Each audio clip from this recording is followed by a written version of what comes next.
अस्सलामुअलैकुम वरहमतुल्लाहि वबरकातुहू। बिस्मिल्लाहिर्रहमानिर्रहीम। मोहतरम नाजरीन, आज मैं आपको बताऊंगी मर्दाना कमज़ोरी और टाइमिंग में क्या फ़र्क है। अक्सर लोग इन दोनों चीज़ों को एक ही चीज़ समझते हैं।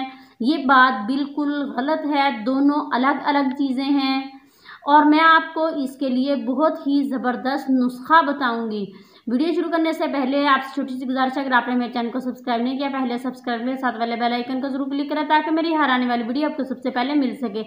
चलें हम वीडियो शुरू करते हैं।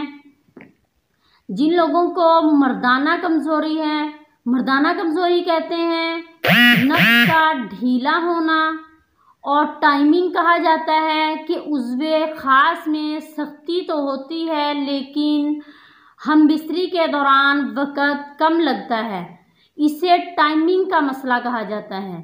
और मर्दाना कमज़ोरी वाले जो हज़रात हैं उन लोगों का मसला ये होता है कि वो मिलने से पहले ही फारग हो जाते हैं। आप लोग अक्सर डॉक्टर हज़रात और हकीमों से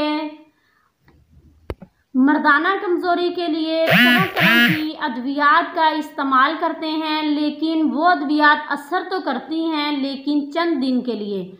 आज मैं आपको जो नुस्खा बताऊंगी ये चंद दिन के लिए नहीं, ये अल्हम्दुलिल्लाह सारी उम्र के लिए आपकी बीमारी दूर हो जाएगी और आप सारी उम्र इसका शिकार नहीं होंगे।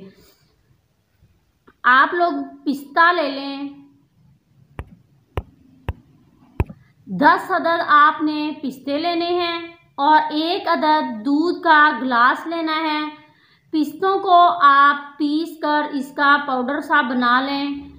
इसको आप दूध में डालकर 1-2 जोश दें और ये दूध आप पी लें। इंशाअल्लाह अल्लाह के हुक्म से 15 दिन लगातार पीने से आपकी मर्दाना कमज़ोरी बहुत ही दूर हो जाएगी और कभी ज़िंदगी में आपको मर्दाना कमज़ोरी नहीं होगी। वीडियो अगर आपको मेरी अच्छी लगी है लाइक शेयर कमेंट्स करें। मिलते हैं अगली वीडियो में, तब तक के लिए अल्लाह हाफिज़।